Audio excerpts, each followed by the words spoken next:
Welcome back everyone. ये analytical number theory का next lecture है और आज के इस लेक्चर में हम डिस्कस कर रहे हैं अपनी नेक्स्ट थ्योरम जो कि प्राइम पे बेस्ड है। स्टेटमेंट कहती है कि prove that number of primes of the form 4n-1 और 4n+3 इज़ इनफाइनाइट।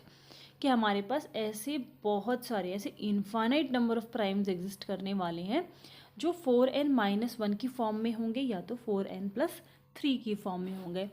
जैसे अगर मैं 4n+3 वाली फॉर्म लेकर चलती हूँ तो जैसे ही मैंने n की वैल्यू को 0 पुट किया तो मुझे मिल जाएगा 3 which is a prime number. अगर मैंने n की जगह पे 1 पुट किया तो ये हो जाएगा 4 + 3 which is 7। 7 is again a prime number. 4 मैंने n की जगह पे 2 पुट किया तो ये हो जाएगा 4 2 8 और ये मुझे मिल जाएगा 11 which is again a prime number.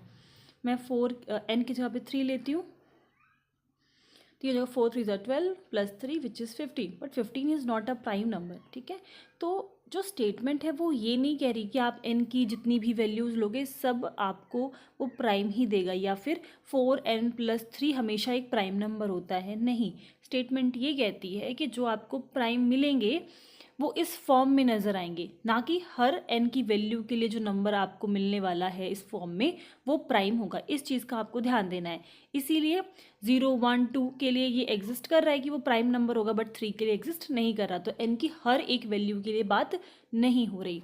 अब जैसे कि इसने दो फॉर्म्स की बात की है, या तो वो 4n+3 की बात कर रहा है या 4n-1 की बात कर रहा है, तो इन्हीं प्राइम्स को हम 4n-1 की फॉर्म में भी लिख सकते हैं।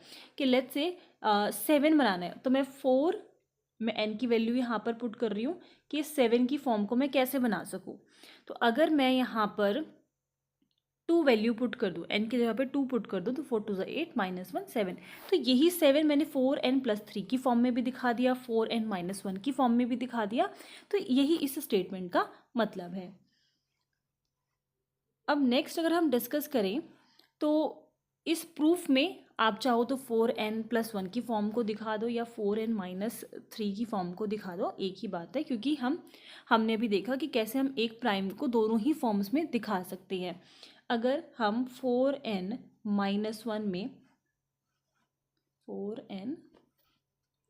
4n-1 में अगर मैं +4 कर दूं और -4 कर दूं, मैं इसी फॉर्म से कैसे इसको क्रिएट कर रही हूँ मैं वो आपको बता रही हूँ। 4n-1 था, इसमें हमने +4 और -4 कर दिया, तो इन दोनों को मैं कंबाइन करती हूँ। इन दोनों फॉर्म्स को मैं कंबाइन करूँगी तो ये हो जाएगा 4, मैंने 4 कॉमन लिया, ये हो जाएगा n-1 और +4 -1 विल बी +3। तो ये n-1 को मैं कोई k पुट कर सकती हूँ, 4k+3। तो 4n-1 से 4k+3 वाली जो टर्म है वो फॉर्म है वो आराम से बनाई जा सकती है। इसलिए हम कोई एक फॉर्म जो है इसमें प्रूव कर देंगे। तो ये तो थी स्टेटमेंट। अब आ जाते हैं प्रूफ पे। आई होप आपको स्टेटमेंट बहुत अच्छे से क्लियर हो चुकी है। प्रूफ कहता है let if possible suppose that number of primes of the form 4n-1 is finite.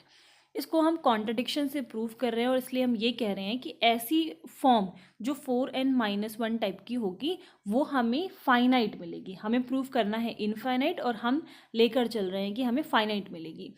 अगर हमें फाइनाइट मिलने वाली है ऐसी फॉर्म तो मैं P1 P2 टिल PR तक लेके चल सकती हूँ कि सिर्फ यही वो प्राइम्स हैं जो इस फॉर्म की एग्जिस्ट कर रही हैं। फर्दर इसको प्रूफ करने के लिए हमने एक n कंसिडर किया। n यहाँ पर एक नंबर है, उसको हम कंसिडर कर रहे हैं और उसकी फॉर्म हम लेकर चल रहे हैं 4p-1 टाइप की। ठीक है, यहाँ पर ये जो P1 P2 टिल PR ले रखा है ये सारे वही प्राइम्स हैं, ये सारे वही फाइनाइट प्राइम्स हैं जिनकी फॉर्म मैंने 4n-1 माना था। ठीक है, तो इन सब का प्रोडक्ट उसमें किया हमने 4 × -1, मतलब 4k-1 टाइप की फॉर्म है जो हम इस n को कंसिडर कर रहे हैं। ठीक है, तो P1 P2 ये सारी फॉर्म हो गई मेरी प्राइम्स की जो कि इस फॉर्म में है। एंड देन n यहाँ पर जो है ग्रेटर देन 1 मिलेगा मुझे एंड दिस इज ऑड। और ये जो नंबर हमने माना है, अब देखो 4p टाइप की जो फॉर्म है वो एक इवन नंबर है और उसमें से हम -1 करेंगे तो एक ऑड फॉर्म मुझे मिलेगी। आगे यहाँ पे कुछ लाइंस हैं, एक बार जस्ट हम इसको रीड आउट करते हैं और फिर मैं आपको सिंपल लैंग्वेज में समझाने की कोशिश करूँगी कि इन लाइंस का मतलब क्या है, ठीक है। तो यहाँ पे जो फर्स्ट लाइन है वो है कहती है कि so only odd primes can divide n.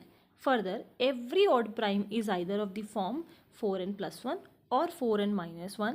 Now all the primes dividing n cannot be of the form 4n+1 since product of the numbers of the form 4n+1 is again of the form 4n+1. n is of the form 4n-1, so at least one prime of the form 4n-1 must divide n.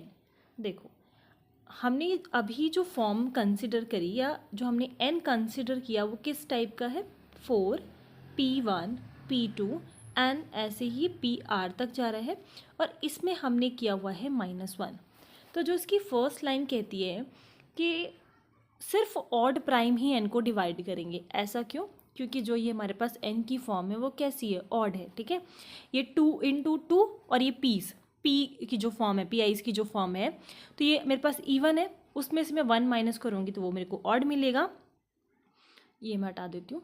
तो सिर्फ odd prime ही divide कर सकते हैं n को. उसके बाद जो हमारे पास ऑड प्राइम की फॉर्म होगी या तो वो 4n+1 की होगी या वो 4n-1 की होगी.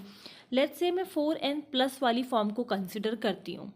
तो ये जो 4n+ वाली फॉर्म है, इस टाइप के जो प्राइम्स होंगे वो n को डिवाइड नहीं कर पाएंगे क्योंकि हमारा जो n है वो 4n-1 या 4p-1 टाइप का है, ठीक है. और अगर मैं ऐसे ही देखो यहाँ पे की लाइन लिखी है कि since product of the form 4n+1 is again 4n+1. मैंने 4n+1 की एक फॉर्म प्राइम लिया, फिर से मैंने 4n+1 का एक फॉर्म लिया क्योंकि यहाँ पे जो P1, P2, PR हमने ले रखे हैं ना, मैं इन फॉर्म्स की बात कर रही हूँ. और अगर मैंने ये जो फॉर्म्स हैं वो 4n+1 की टाइप की ले रखी है तो जब मैं इन सब का प्रोडक्ट करूँगी तो अगेन जो मुझे फॉर्म मिलेगी वो 4n+1 टाइप की ही मिलेगी. यहाँ पर ये लिखा हुआ है. और हमारा जो n है वो खुद किस फॉर्म का है, वो 4n-1 का फॉर्म है.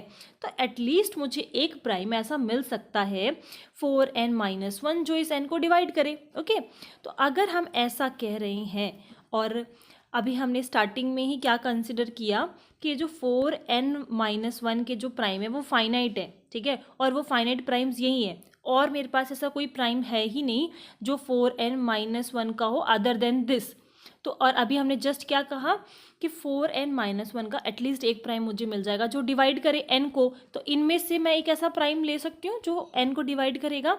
तो इन्हीं में से but only primes of the form 4n-1 are this, जो हमने स्टार्टिंग में ही एज्यूम किया था कि ये फाइनाइट है.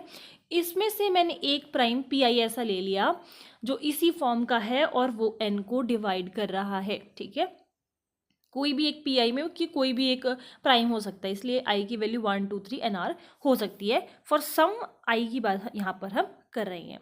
तो दो चीज़ें हमें पता है, एक तो PI जो भी हमने जस्ट लिया कि n को डिवाइड कर रहा है और PI हमारा इसको भी डिवाइड करेगा, P1, P2 टिल ऐसे ही PI, इसको भी हमारा एक PI डिवाइड करेगा. अब आपका क्वेश्चन हो सकता है क्यों ऐसा, इसलिए हम कह रहे हैं कि जो मैंने PI लिया है वो इन्हीं में से तो एक है, P1, P2, PK, ये जो प्राइम्स मैंने लिए हैं इन्हीं में से तो मैंने एक PI चूज़ किया है और उसका आप मल्टीपल कुछ भी ले लो वो तो उसको डिवाइड करेगा ही. तो हमारे पास एक रिजल्ट क्या होता है, if A divides B and A divides C, तो A फिर B + C को भी डिवाइड करेगा, A B - C को भी डिवाइड करेगा. ये दो रिजल्ट हमारे पास होते हैं इससे. तो हम जो माइनस वाला रिजल्ट है उसको यूज़ कर रहे हैं. अगर A B को डिवाइड कर रहा है और A C को भी डिवाइड कर रहा है तो दोनों के डिफरेंस को भी डिवाइड करेगा.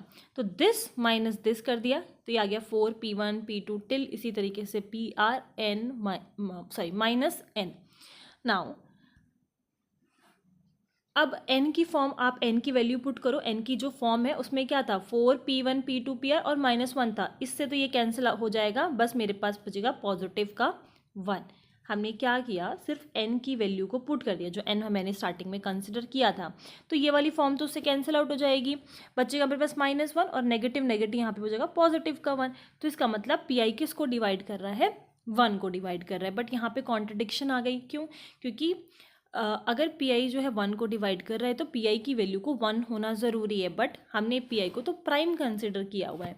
तो यहाँ पे आ गई हमारे पास कॉन्ट्रडिक्शन. और जो हमने एज्यूम करके हम जो चले थे कि 4n-1 टाइप के जो प्राइम्स हैं वो हमारे पास फाइनाइट ही होते हैं, वो हमारा गलत है। ऐसे फॉर्म्स फाइनाइट फिर नहीं होंगे, कैसे होंगे? इनफाइनाइट होंगे।